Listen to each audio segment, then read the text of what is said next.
জয় Hind sir. হ্যাঁ sir, আমরা খবর পেলাম রঘু হোটেলে যারা খাবার খেতে গেছিল তাদের আর খোঁজ পাওয়া যাচ্ছে না। হ্যাঁ স্যার। স্যার আমি এখন রঘু হোটেলের দিকেই রওনা দিচ্ছি। ওকে স্যার, জয় হিন্দ স্যার। স্যার আপনারা এখানে? কেন, আমরা এখানে আসতে পারবো না? আরে স্যার, ব্যাপারটা সেরকম নয়, এটা তো আপনাদেরই হোটেল, আর আপনি আসায় তো আমাদের হোটেলের সম্মান বেড়ে গেল। খবর পেলাম যে তোমার হোটেলের খাবার খাওয়ার পর লোকজনকে খুঁজে পাওয়া যাচ্ছে। আরে স্যার, সেরকম কিছুই নয়, আমাদের হোটেলের খাবার সব থেকে সস্তা আর সুস্বাদু হয় স্যার। তাই তো আশেপাশের হোটেলের বিক্রি বন্ধ হয়ে গেছে, তাই ওরা এই সমস্ত রটাচ্ছে। হ্যাঁ স্যার, এখানে এরকম কোনো কিছুই পাইনি যাতে আমাদের মনে হয় এখানে কোনো সমস্যা চলছে। ঠিক আছে স্যার, আমি এর উপর নজর রাখবো স্যার। জয় হিন্দ স্যার। সকাল থেকে সন্ধে হয়ে গেল, আজ একজনও তো গ্রাহক এলো না।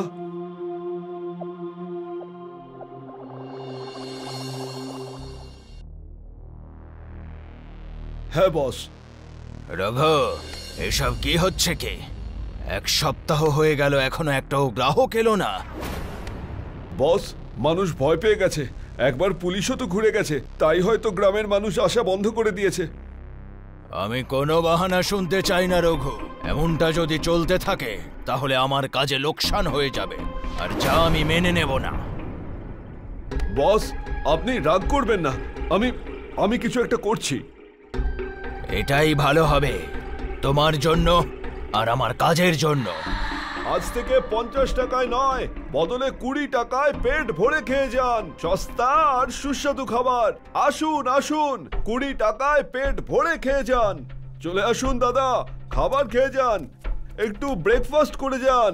বেশি নয়, মাত্র 20 টাকায়।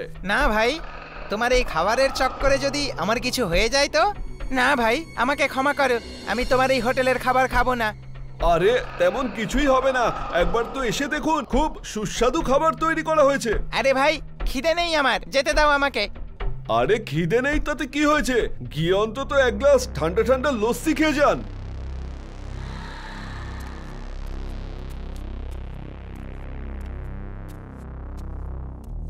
দাদা, আমার নাম হলো ভোলা, আমি একটা পথিক, আর আমার খুব জোরে খিদে পেয়েছে।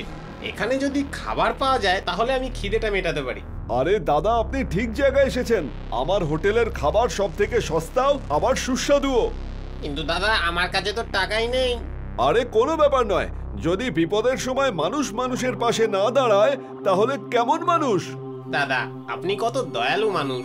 আরে এসব ছাড়ো আর আমার সঙ্গে চলো, এই সামনেই আমার হোটেল রয়েছে, সেখান থেকে খেয়ে আপনার সব ক্লান্তি দূর হয়ে যাবে।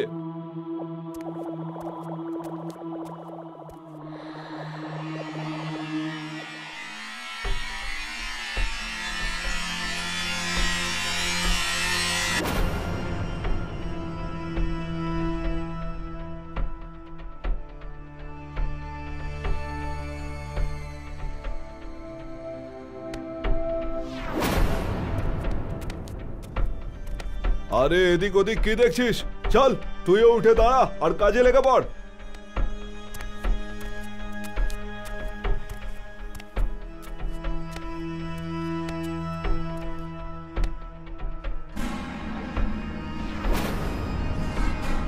এসব কি হচ্ছে? আমাকে এখানে কেন বেঁধে রেখে দিয়েছেন? তুই এখানে আমাদের হয়ে কাজ করবি, যাতে আমরা আরো অনেক সোনা পাই।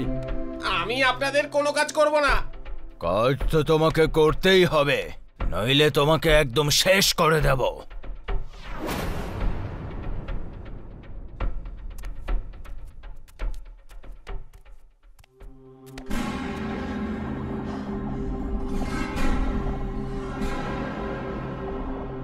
ও ওই সময় এখানে কি করছে?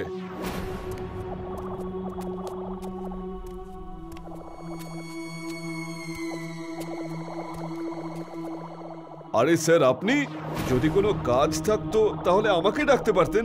আরে না না, খাবার খেতে এসেছি তোমার হোটেলে। স্যার, হোটেল তো বন্ধ হয়ে গেছে, তারপরেও দেখছি যদি কিছু থাকে আপনার জন্য। স্যার, এই ডাল রুটি পড়েছিল, আপনি এটা দিয়েই কাজ চালিয়ে নিন। এই আওয়াজটা কোত্থেকে আসছে? স্যার, ওই হোটেলের ইন্টেরিয়রটা ঠিক করাচ্ছি।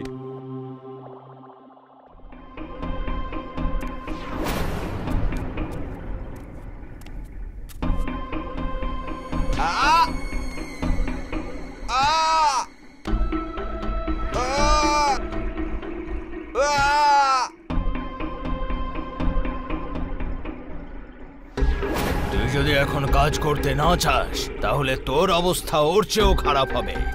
কেন জেদ করছিস? এটাই তোর নিয়তি।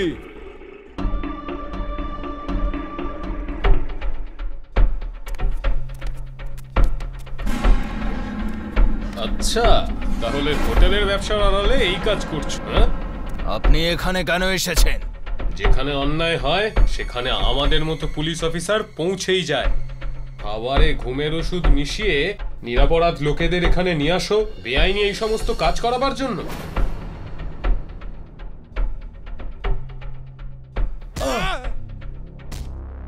এবারে তো তুই অনেক কিছু জেনে ফেলেছিস আমাদের ব্যাপারে, তাই তোকে এবার মরতে হবে।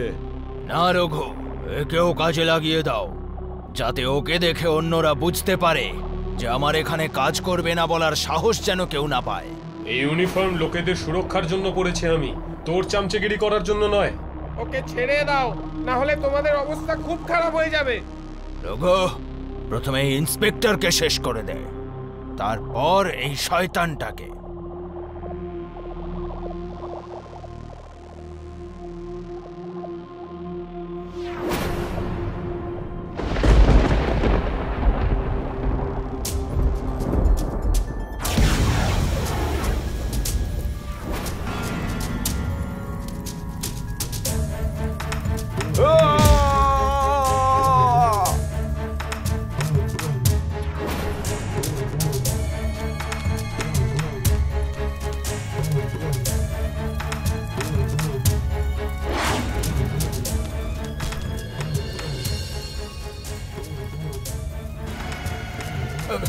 কে তুমি? আমাকে ছেড়ে দাও। আমি আজ থেকে সমস্ত বাজে কাজ বন্ধ করে দেব, আর এই লোকগুলোকেও আমি ছেড়ে দেব। আমাকে যেতে দাও। মরতে তো তোকে হবে, কারণ আমি তোকে মারতেই এসেছি।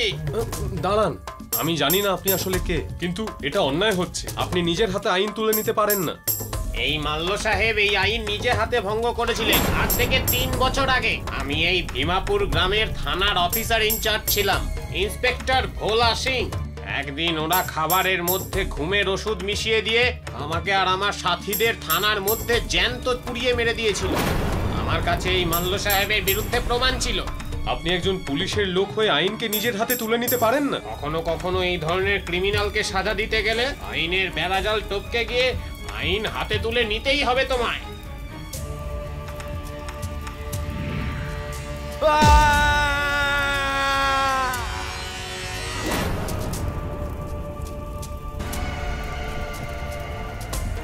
ভয় পেও না, এবার তোমরা সবাই স্বাধীন।